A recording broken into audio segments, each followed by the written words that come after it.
इससे पहले कि मैं एक जनरल वे में सिस्टम के बारे में एक्सप्लेन करूं, मैं पर्टिकुलरली आपके माइंड से कहना चाहता हूं कि सिस्टम के इम्पोर्टेंट आइडियाज़ और प्रिंसिपल्स मेरे नहीं हैं, ना मैंने खुद बनाए हैं।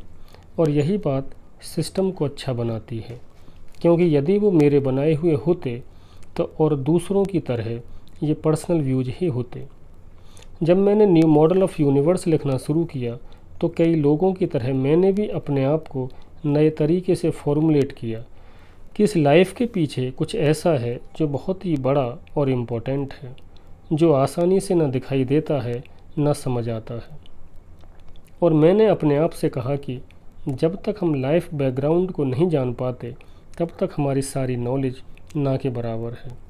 उस समय की एक बात मुझे याद है जब मैंने कहा था कि यदि बिना फिजिकल बॉडी के कॉन्शसनेस अपने आप को एक्सप्रेस कर सकते और हम इसको प्रूफ कर सकते तो और भी बहुत सारी चीज़ें प्रूफ हो सकती थी।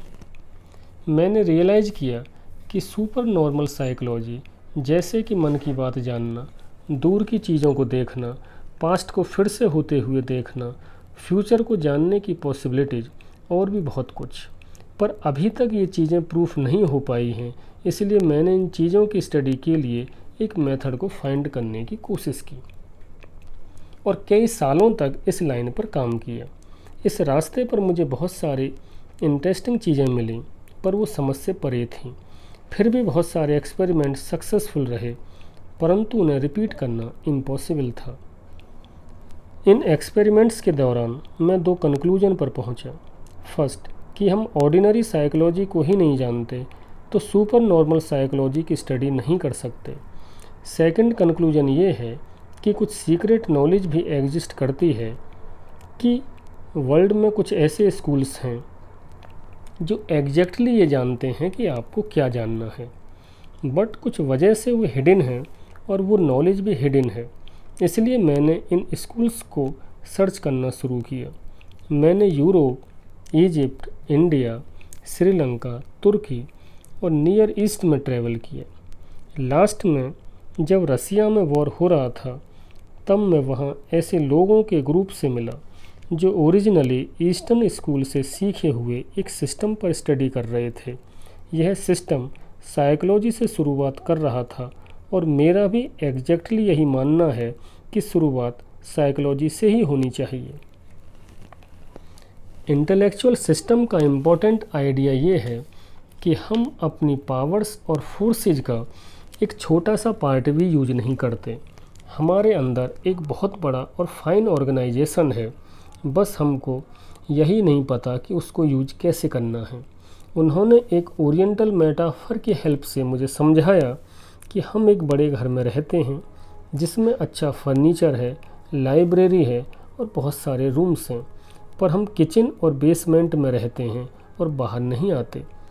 यदि लोग हमसे कहते हैं कि यहाँ सीढ़ियाँ हैं, बाहर निकल कर देखो, तो हम भरोसा नहीं करते, उन पर हंसते हैं और कहानी समझकर छोड़ देते हैं। कुछ नए प्रिंसिपल्स के बेस पर इस सिस्टम के दो डिवीज़न हैं, एक आदमी को जानने के लिए, दूसरा इस संसार को जानने के लिए, और इसके लिए एक स्पेशल लैंग्वेज चाहिए। तो इसके लिए वर्ड्स तो हम डेली लाइफ के ही यूज करेंगे, पर मीनिंग थोड़ा डिफरेंट और प्रिसाइज होगा। वर्ल्ड या यूनिवर्स को जानने के लिए सिस्टम के कुछ फंडामेंटल लॉज हैं, जैसे लॉ ऑफ 3, लॉ ऑफ 7 और जैसे प्रिंसिपल ऑफ स्केल। ऐसे लॉज आपको साइंस में नहीं सिखाए जाते।